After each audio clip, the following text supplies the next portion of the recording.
तो दोस्तों स्वागत है आपका आपके अपने YouTube चैनल बॉलीवुड की बात में। आज मैं आपको एक्सप्लेन करने वाला हूं 2023 में आई मूवी जोरम को। फिल्म से जुड़ी सारी बातें मैं इस वीडियो में आपको बताऊंगा। तो शुरू करते हैं इस फिल्म का एक्सप्लेनेशन। तो फिल्म की शुरुआत होती है झारखंड के एक छोटे से गाँव में। इस गांव में जिन पहाड़ी को देखा जाता है, जहां हम देखते हैं कि दसरू और वान नाम के शादीशुदा जोड़े साथ में मस्ती कर रहे हैं, खेल रहे हैं। फिर कहानी यहां से 5 साल आगे चली जाती है, जहां हम देखते हैं कि दसरू और वानो मुंबई में मजदूरी का काम कर रहे हैं। उनकी एक छोटी सी बच्ची है जिसका नाम है जोरम, और वो एक छोटे से कमरे में रहते हैं जो कि कहने को कुछ नहीं, पर उनके लिए वो पूरा घर है। अब एक दिन फूलो नाम की एक महिला कंस्ट्रक्शन साइट पर आती है, जो कि मजदूरों को साड़ी और सोलर लाइट बांट रही थी, और साथ में उनसे उनका नाम पता भी पूछ रही थी। दसरू को देख वो उससे भी पूछती है कि वह कहाँ से है। तो दसरू हिचकताते हुए बताता है कि वो झारखंड से है। कहती है कि अरे हम भी झारखंड से ही हैं। वो एक राजनीतिक पार्टी की प्रेसिडेंट और एमएलए थी। वो उनके घर में खाना खाते हुए उनसे सब पूछ लेती है कि कौन सा जिला था और कौन सा गांव था। भानु को दसरू से हमेशा एक ही शिकायत रहती थी कि हम गांव वापस क्यों नहीं जाते, हम यहाँ क्यों रहते हैं, पर दसरू कुछ नहीं कह पाता था। कहानी पीछे जाती है, जहां हम देखते हैं कि मारवी नाम का एक लड़का आदिवासी गांव वालों को समझा रहा होता है कि सरकार यहां विकास करना चाहती है, इसलिए आप अपनी अपनी जमीन बेच दो, अच्छा पैसा मिलेगा और जो फैक्ट्री यहां बनेगी उसमें नौकरी भी। आदिवासी गांव वाले 2000 साल से भी ज्यादा समय से यहाँ रह रहे थे, लेकिन उनके पास कोई ऐसा कागज पत्तर नहीं था जिससे वो साबित कर सकें कि वो उन्हीं की जमीन है। अब कहानी प्रेजेंट में आती है, जहां हम देखते हैं कि जब काम से दसरू घर आता है तो देखता है कि नूह की छत से उल्टा लाश लटक रही है। जिन गुंडों ने उसे मारा वो दसरू पर भी हमला करते हैं, तो दसरू खुद को बचाते हुए एक को मारने में कामयाब हो जाता है। दूसरा गुंडा इस वारदात की पूरी वीडियो बनाए यहाँ से भाग निकलता है। वहां पुलिस आ जाती है, लेकिन उससे पहले दसरू जोरम को लेके वहां से निकल जाता है। पुलिस ऑफिसर रत्नाकर उसे ढूंढने में लगा होता है, पर दसरू कैसे भी करके उनसे बच रहा था, क्योंकि पता था कि वो लोग उसे ही खूनी समझेंगे। इसी दौरान फूलो घटना स्थल पर आती है और वहां से निकल के एक न्यूज चैनल वाले को कॉल करके बताती है कि वहां एक बहुत बड़ा हादसा हुआ है, हम 2 वीडियो भेज रहे हैं, आप ब्रेकिंग न्यूज बनाइए। वो 2 वीडियो दसरू की थी, जिसमें एक वो थी जो उस गंडे से बनवाई थी, जबकि दूसरी दसरू दूसरे गुंडे को जब मार रहा था वो थी। न्यूज में एक वीडियो दिखाया जाता है जिसमें हम दसरू को बंदूक लिए देखते हैं। बताया जा रहा था कि सालों पहले ऑपरेशन ग्रीन हंट के दौरान बरामद हुई इस वीडियो से साफ जाहिर है कि ये आदमी चंदवा जिले के माओवादी दलों का एक मिलिटेंट यानी उग्रवादी है, जो कि 2 लोगों का कत्ल करके फरार हो गया है। दसरू बेचारा छुप छुपा के एक ट्रेन में बैठ जाता है, लेकिन सीसीटीवी कैमरे में वो कैद हो गया था। तो रत्नाकर पुलिस फोर्स लेकर पहुंच जाता है उसे पकड़ने। ट्रेन चल चुकी थी और दसरू भी समझ गया था कि पुलिस आ चुकी है और बचने का अब कोई रास्ता नहीं। रत्नाकर दसरू से कहता है कि तुम सरेंडर कर दो, कोई तुम्हें नहीं मारेगा। दसरू कहता है कि हमने कुछ नहीं किया, हम खूनी नहीं हैं। रत्नाकर उसे समझा ही रहा था, तभी एक लेडी पुलिस ऑफिसर अचानक दसरू पर हमला कर देती है, जिसमें वो तो बच जाता है, लेकिन लेडीज ऑफिसर खुद चलती ट्रेन से नीचे गिर जाती है। ट्रेन धीरे होते ही दसरू वहां से भाग लेता है। कहानी पीछे जाती है, जहां हम देखते हैं कि दसरू माओवादियों के साथ है। उनके कमांडर को खबर मिलती है कि मारवी गांव वालों को समझाने में लगा है कि जमीन छोड़ दो। उसका बाप अब खुलकर प्रगति स्टील कंपनी का साथ दे रहा है। मारवी अपने माता पिता से कहता है कि मैं गांव वालों को इसलिए समझा रहा हूं क्योंकि फिर बाद में उन्हें पैसा भी नहीं मिलेगा, ऐसे ही भगा दिया जाएगा सबको, तो उससे अच्छा जो मिल रहा है उसे ले लें। लेकिन कोई समझना ही नहीं चाहता। दसरू अपने गांव वापस जा रहा था और यह खबर पुलिस को भी पता चल गई थी, तो उसे पकड़ने के लिए अब रत्नाकर भी झारखंड जाने के लिए निकल लेता है। कहानी फिर से पीछे जाती है, यहाँ हम देखते हैं कि माओवादियों ने मांडवी को उल्टा लटका दिया है और फिर एक डंडे में कीले ठोककर उसी से उसको पीट पीट कर मार डालते हैं। दसरू भी इन सब चीजों में शामिल था और सब होते हुए देख रहा था। माओवादियों की कमांडर गांव वालों से कहती है कि हमको हमारा हक दिलाने को नहीं आया, बल्कि दलाली लेगा। ये कंपनी से आज जो मांडवी के साथ हुआ ये हर किसी के साथ हो सकता है।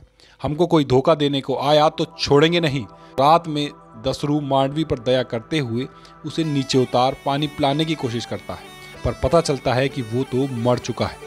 यह सब खून खराबा देख दसरू वान से कहता है कि हमें यहाँ से भागना पड़ेगा, हमारी जमीन यहाँ है, हम फिर से वापस आ जाएंगे। जो आदिवासी वाले कपड़े वो लोग गांव में पहनते थे उसे जलाकर दोनों लोग उसी रात गांव छोड़कर चले जाते हैं। तो यह वजह थी क्यों दसरू और वान अपना गांव छोड़ मुंबई आए। अब कहानी वापस प्रेजेंट में आती है, जहां हम देखते हैं कि दसरू अपने गांव के पास पहुंच जाता है। वो देखता है कि सब कुछ बदल गया है। पहले खूब सारे पेड़ थे और एक नदी भी थी जो अब गायब हो चुकी है। सब बंजर हो गया है। हम देखते हैं कि फूलो भी गांव वापस आ जाती है, क्योंकि उसे पता था कि दसरू उसके पास जरूर आएगा। रत्नाकर भी वहां पहुंच जाता है, जो कि देखता है कि वहां के पुलिस स्टेशन की हालत तो एकदम खस्ता हो रखी है। हमें देखने मिलता है कि गांव वाले लोग आंदोलन कर रहे हैं कि जमीन नहीं देंगे, गांव नहीं देंगे, नदी नहीं देंगे, जंगल नहीं देंगे। हमारा गांव में विकास के नाम पर जंगल काट फैक्ट्रीज बन रही थी और गांव को शहर बनाया जा रहा था। वहां रहने वाले लोगों को हटाकर तो इस चीज के खिलाफ वो आंदोलन कर रहे थे। पुलिस चौकी का थानेदार रत्नाकर से कहता है कि इस जिला का हर दूसरा आदमी माओवादी ही है और जो नहीं है वो सिंपथाइजर जरूर है। सिंपथाइजर मतलब वो इंसान जो माओवादियों के साइड हो। रत्नाकर देखता है कि वहां कुछ बच्चों को जेल में बंद कर रखा है। थानेदार बताता है कि यहाँ धारा 144 लागू है और ये आदिवासी धनुष बाण लेकर घूम रहे थे, इसलिए जेल में है। रात में दसरू नदी से मछलियां पकड़ के उन्हें पका के खुद भी खाता है और बच्ची को भी खिलाता है। वो अपनी बच्ची को जिंदा रखने के लिए कुछ भी करने को तैयार था। पुलिस थाने में रात भर नशीली पार्टी चली थी तो सब पी पा के भंड पड़े थे। इसी बात का फायदा उठाकर रत्नाकर आदिवासी बच्चे लोग को जेल से निकाल उनका धनुष बाण दे के उन्हें वहां से भगा देता है। मुजाकी नाम का एक पुलिस वाला ये सब देख रहा था पर कुछ कहता नहीं, क्योंकि वो भी उनकी ही बरादरी का था। दसरू देखता है कि सब गांव छोड़ के जा रहे हैं, क्योंकि फैक्ट्रीज लगने के बाद जमीन गई और खेती बची नहीं। तो पेट पालने के लिए जो बचा सब बेच के निकल रहे थे। दसरू कहता है कि आप लोग लड़ते क्यों नहीं? गांव वाले कहते हैं कि लड़के मन तो भर जाएगा, लेकिन पेट का क्या करेंगे? दसरू अपने पुराने दोस्त सैमसन से मिलने जाता है और कहता है कि मैंने लीडर को खोजा पर कोई नहीं दिखा, कंपनी ने जंगल भी नहीं छोड़ा। वो बताता है कि मेरी पत्नी को उल्टा लटका के मारा गया, उस तरह तो सिर्फ कमांडर ही मारती थी। हम उनसे मिलके विनती करेंगे कि वो हमें बख्श दे। हमको कुछ हो गया तो जोरम का क्या होगा? सैमसन बताता है कि 3 साल पहले सरकार ने ऑपरेशन ग्रीन हंट चालू किया था और उसी में सारे माओवादियों को मार डाला गया। फूलों के साथ रहने वाली एक लड़की विदेशी पुलिस वालों को खबर दे देती है कि दसरू की लोकेशन का पता चल गया है। वो शहरी पुलिस वालों की बात मत मानना, जाओ सीधा उसे मार दो। सैमसन दसरू को एक जगह छुपा के थोड़ी देर सो जाने के लिए कहता है, तो दसरू उस पर भरोसा करके सो भी जाता है। रात होने पर पुलिस वहां आती है और रत्नाकर के मना करने पर भी पुलिस वाले उस पर गोलियां चलाना शुरू कर देते हैं। दसरू बचते बचाते वहां से भी भाग निकलने में कामयाब हो जाता है। अगर चाहता तो रत्नाकर उसे आराम से मार सकता था, लेकिन वो कानून के दायरे में रहकर काम करता था, इसलिए उसे जिंदा पकड़ना चाहता था। मचाकी रत्नाकर से कहता है कि इंस्पेक्टर खत्री साहब का ऑर्डर आया था गोली चलाने का। रत्नाकर कहता है लेकिन यह केस तो मेरे अंडर है ना। तो मचाकी कहता है कि आप भी तो किसी के अंडर है ना। 5 साल पहले इस गांव में एक जन अदालत हुआ था। माओवादियों ने एक आदिवासी मांडवी को उल्टा लटका कर मारा था। तो एमएलए बाबू लाल का बेटा था, वो यहाँ के पहले आदिवासी एमएलए थे। मांडवी प्रगति स्टील नाम की कंपनी के लिए जमीन की दलाली करता था। मांडवी की लाश देख बाबूलाल को दिल का दौरा पड़ा और फिर अगले ही दिन उनकी पत्नी फूलो उनकी गद्दी पर बैठ गई। वही है जिसने खत्री को ऑर्डर भिजवाया और फिर वही ऑर्डर यहाँ दिया गया, दसरू को मारने का। गद्दी पर बैठते ही उसकी राजनीतिक पार्टी ने किया गठबंधन और केंद्र सरकार ने लॉन्च किया ऑपरेशन ग्रीन हंट। एक भी माओवादी जिंदा नहीं बचा। ये दसरू भी शायद उन्हीं में से एक था। उस वक्त छोड़ के भाग गया था, लेकिन ना जाने फूलो उसे कहां से खोज निकाली। ये सारी बातें सुनकर रत्नाकर को समझ में आता है कि दसरू गुनाहगार नहीं है, बल्कि उसे फंसाया जा रहा है। सैमसन ही था जिसने दसरू की वहां होने की खबर दी थी। तो दसरू उसे धर दबोचता है। सैमसन कहता है कि मैं क्या करता, मेरा भी अपना परिवार है। दसरू कहता है कि मेरा भी अपना परिवार था सैमसन। सैमसन कहता है कि तो फिर गांव छोड़कर क्यों भागे? तो दसरू कहता है कि गांव छोड़कर नहीं भागे, बंदूक छोड़कर भागे थे। चलाना चाहते थे, गोली नहीं मारना था किसी को हमको। सैमसन कहता है कि अगर पुलिस की मदद नहीं करता तो सिंपथाइजर बोलकर जेल में ठूस देते, और माओवादियों की मदद नहीं करते थे तो सरकारी कुत्ता बोल के उल्टा लटका देते। दोनों तरफ से तो हम ही मर रहे थे, हमारे पास तो कोई चारा नहीं था, लेकिन तुम्हारे पास है। दसरू उसकी भावनाओं को समझते हुए उसे छोड़ देता है। रत्नाकर से कहना कि ऐसा कोई आदिवासी पैदा नहीं हुआ जिसको बंदूक उठाने का शौक हो। कौन जाने क्या मजबूरी थी दसरू की, क्योंकि मजबूरी तो मेरा भी नहीं था, तो हम भी उसके जैसे इस वर्दी में ना होते। कौन सा वर्दी जायज़ है, कौन नाजायज़ है, यह तय करते करते और 100 साल बीत जाएगा। अब अगले दिन रत्नाकर मचाकी के साथ फूलों से मिलने निकल लेता है, उन्हें समझाने कि दसरू का कोई दोष नहीं है, वो बेकसूर है। फूलो कहीं से अपने घर जा रही थी कि तभी उसकी नज़र पड़ती है दसरू पर। उसकी गाड़ियों में से एक गाड़ी के पीछे लटका हुआ था दसरू। वो कुछ नहीं करती बल्कि सबको मुंडा माई जाने को कहती है। दसरू गाड़ी के साथ माइन के अंदर आ जाता है, लेकिन इससे पहले कि वो पकड़ पाते वो गायब हो जाता है। दसरू ने वहां के वर्कर्स का भेष बना लिया था। उसे एक सूखा बेजान पेड़ दिखाई देता है।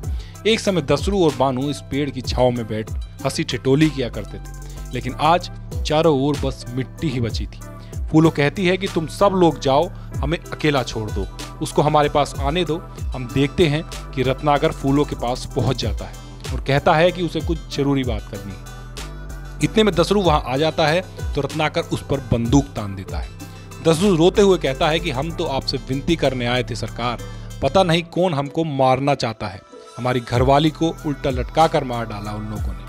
रत्नाकर कहता है कि जो तुमको मारने आए थे वो इन्हीं के आदमी थे। मारवी जिसे मारा गया था वो इसी का बेटा था। दसरू को अब सब समझ आ गया था। तभी फूलो दसरू को मारने के लिए रत्नाकर की बंदूक छीनने लगती है और उसी छीना झपटी में फूलो मारी जाती है। दसरू वहां से भी भागने लगता है। सब उसके पीछे भागते हुए उस पर गोलियां चलाए जा रहे थे और दसरू जोरम को लेकर बस भागता जा रहा था, भागता जा रहा था, भागता जा रहा था। और फिर इसी के साथ ये मूवी यहीं पर खत्म हो जाती है। तो फिल्म की स्टोरी और मेरा एक्सप्लेनेशन आपको कैसा लगा? आप अपनी प्रतिक्रिया कमेंट बॉक्स में मेरे साथ दे सकते हैं।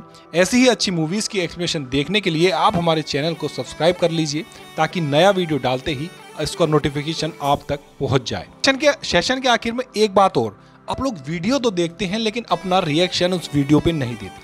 तो एक बार फिर आपसे अनुरोध है कि अपना reaction like, dislike, comment video में ज़रूर करें, ताकि मुझे उससे मोटिवेशन मिले और मैं इसी तरह के बेहतरीन एक्सप्लेनेशन आपके सामने लाता रहूं। बाकी स्वस्थ रहें, मस्त रहें, अपना ध्यान रखें। इसी कामना के साथ आपसे विदा लेता हूं। जय हिंद, जय भारत।